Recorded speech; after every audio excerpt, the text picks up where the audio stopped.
কথাটা বলতেই রিদিতা আবার আমার গালে একটা চড় মেরে দেয়। আমিও গালে হাত দিয়ে দাঁড়িয়ে আছি। অনিক আর রাকিব বলল, চুপচাপ এভাবে মার খেয়ে যাবি? কি করব বলো, তাছাড়া আমার যে আর কিছু করারই নেই। কিছু বললেই তো আবার কলেজ থেকে যদি বের করে দেয় তাহলে তো আমার সব ক্যারিয়ার শেষ হয়ে যাবে। আচ্ছা বাদ দে, মন খারাপ করিস না, আমরা তোর সাথে সবসময় পাশে থাকবো। আচ্ছা চল, খেয়ে বাসায় চলে যাই, আমার আবার অনেক কাজ আছে। খাওয়া শেষ করে কলেজ থেকে বের হয়ে বাসায় গিয়ে ফ্রেশ হয়ে সোজা চলে গেলাম টিউশনিতে। এরপর আবার বাসায় এসে পড়তে শুরু করলাম। এভাবে 3 মাস কেটে গিয়েছে আর অনিক আর রাকিবের সাথে আমার বন্ধুত্ব অনেক গভীরে চলে গিয়েছে। আর এর মধ্যে তো হৃদিতার অত্যাচার আছেই। প্রতিদিন আমাকে নানান অজুহাতে আমাকে অনেক অপমান করে। এরপর হঠাৎ একদিন ক্লাসে 2 দিন পর কলেজ থেকে শিক্ষা সফরে যাব, সবাই ফর্ম পূরণ করে দিও। স্যার আমরা সবাই কি খাচ্ছি? সবাই যাচ্ছি, কিন্তু কেন? না বলছিলাম যে ওই লোকটাকে না নিয়ে গেলে হয় না? সে গেলে তো আমাদের পিকনিকটাই মাটি হয়ে যাবে। তুমি কার কথা বলছো? আর কলেজে সবাই সমান, কেউ ছোট আর কেউ বড় না। ওই যে পেছনে যে ছেলেটা আছে তার কথা বলছি, তাকে দেখলেই আমার গা ঘিন ঘিন করে। প্লিজ আপনি তার নাম বাদ দিয়ে দিন, তাহলে আমরা সবাই খুশি হব। দেখো রিদিতা, কলেজে সবাই সমান, কেউ ছোট আর কেউ বড় নয়, সুতরাং সবাই যাব, এটাই ফাইনাল। হৃদিতা মনে মনে রাগে ফেটে যাচ্ছে, কি করবে বুঝে উঠতে পারছে না।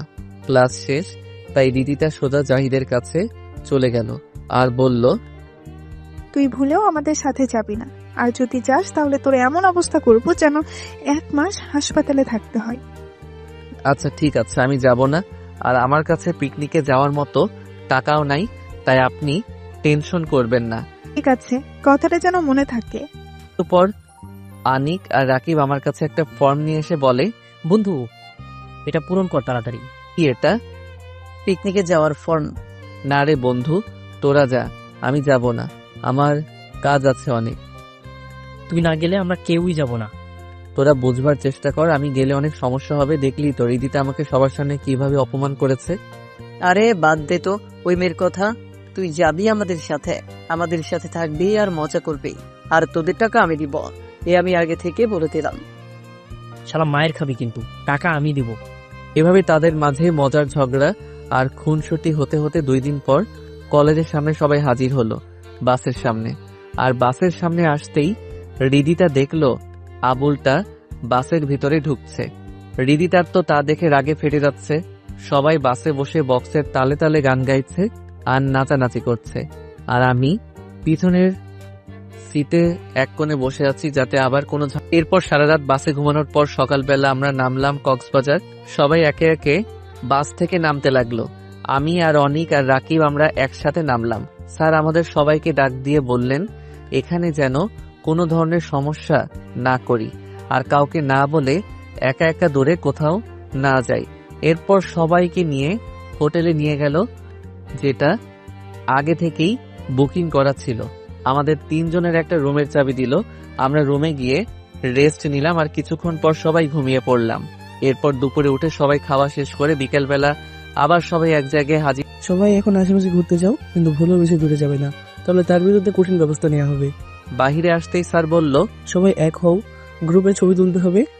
সবাই যখন একসাথে হলো তখন হৃদিতা বলল, স্যার ওই আবুল যেন আমাদের সাথে না আসে, তাহলে আমরা কেউ ছবি তুলবো না।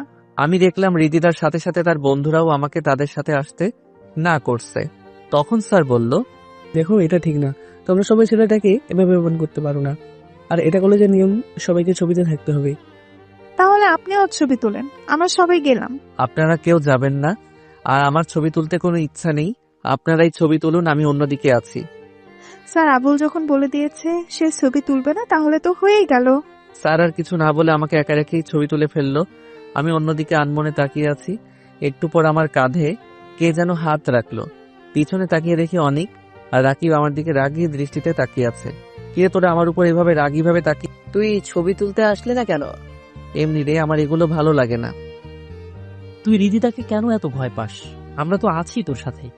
আমি চাই না আমার জন্য তোদেরও কোনো ক্ষতি হোক। আচ্ছা চল, সাগরের পাড় দিয়ে হাঁটি, ভালো লাগবে। আমরা সাগরের পাড় দিয়ে হাঁটাহাঁটি করছি আর অন্যদিকে হৃদিতা আর তার বন্ধুরা বক্স দিয়ে নাচানাচি আর হই হুল্লোড় করছে, সাথে বিয়ার আর কোমল পানি আছে। সন্ধ্যা হয়ে এসেছে, তাই অনিক আর রাকিব বলল, চল এবার হোটেলে চলে যাই।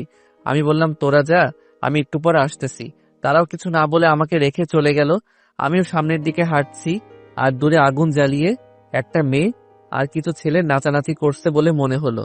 তাই এদিকে রিদিতার বন্ধুরা ভাবলো অনেকদিন পর রিদিতাকে একা পেয়েছে, তাই আজকে তাদের মনের বাসনা পূর্ণ করবে।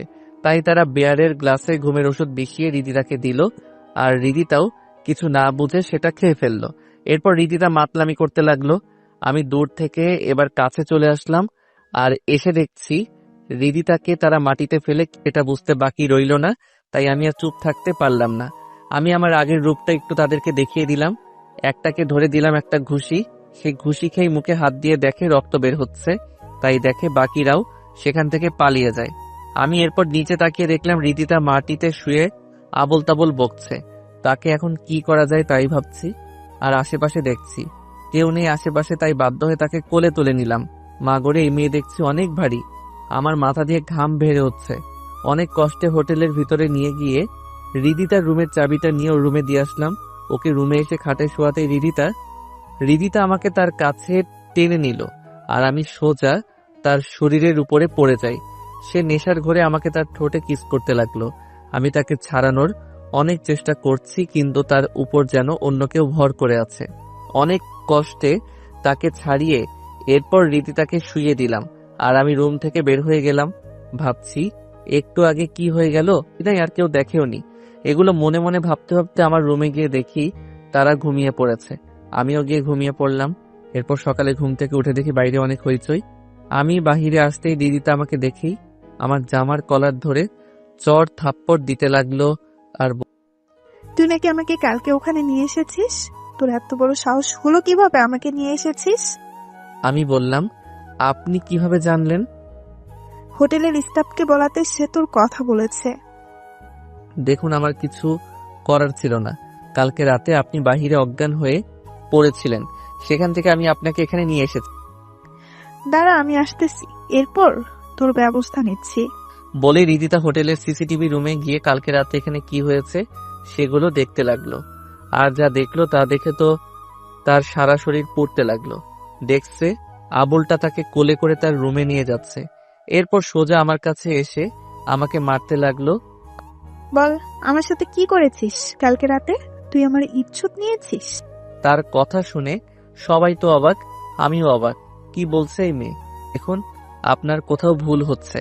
আমি কালকে রাতে যদি আপনাকে না নিয়ে আসতাম, তাহলে আপনার বন্ধুরা আপনার ইজ্জত কেড়ে নিত। এরপর রিদিতার বন্ধুরা আমাকে এসে আমাকে মারতে আর বলতে লাগলো, শালা, তুই একটা মেয়ের ইজ্জত কেড়ে নিয়েছিস, তার উপর আমাদের উপর বদনাম দিচ্ছিস।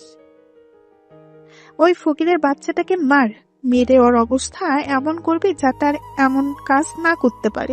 এরপর রিদিতার কথা মতো তার বন্ধুরা আমাকে অনেক মারধর করে, যার ফলে আমার অনেক জায়গা দিয়ে রক্ত বের হয়। একটু পর স্যার এসে কি হচ্ছে? যা হয়েছে তার বিচার করলে যে হবে, এখানে এগুলো বন্ধ করো। স্যারের কথা শুনে তারা আমাকে ছেড়ে দেয়, আর আমি কোনো রকমে উঠে দাঁড়াই। অনিকা রাকিব আমাকে নিয়ে ডাক্তারের কাছে নিয়ে যায়, আর আমাকে শালা, কি দরকার ছিল ওই মেয়েকে বাঁচাতে? চলে আসতি, যা হওয়ার হতো। তাহলে আজকে তোর এই অবস্থা হতো না। আমি তাদের কালকে রাতের সব ঘটনা খুলে বলি।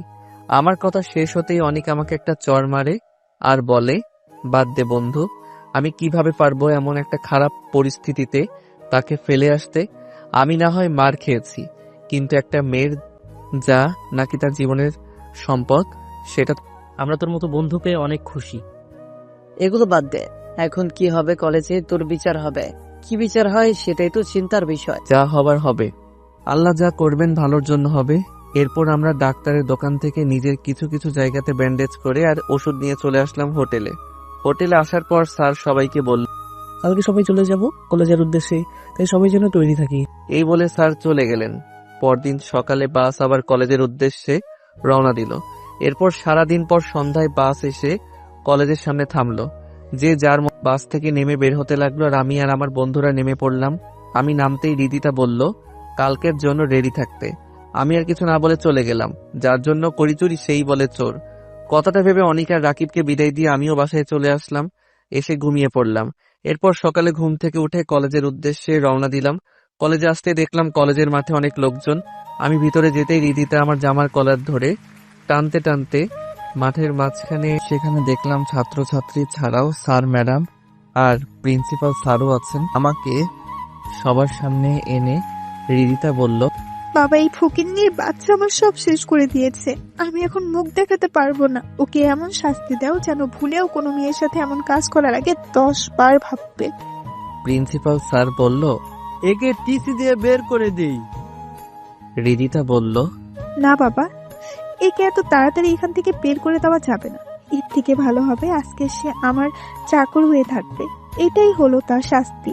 সে আমার ইজ্জত নিয়েছে, তাকে তো এত সহজে ছেড়ে দেওয়া যাবে না।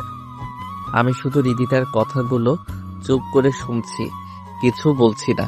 আমি যদি ইচ্ছে করি 1 সেকেন্ডে সবকিছু ঠিক করে ফেলতে পারতাম, কিন্তু আমি চুপ হয়ে আছি, কেননা আমাকে ক্যারিয়ার করতে হবে। এর জন্য সব কষ্ট মাথা পেতে নিতে পারবো। আর এটা তো আমার অতীতের তুলনায় কিছু না।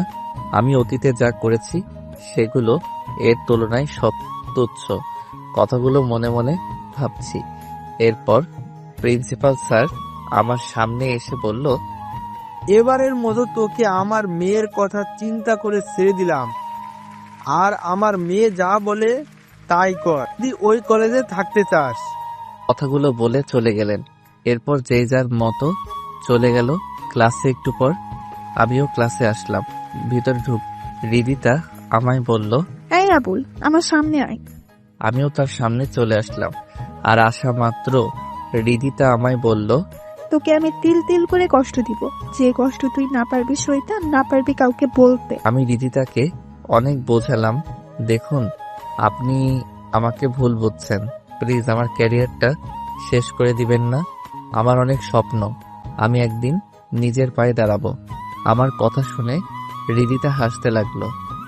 ছোট লোকের বাচ্চা বলে কি, তার আবার নাকি স্বপ্ন আছে। তোর স্বপ্ন আমি পানিতে চুবিয়ে মারবো।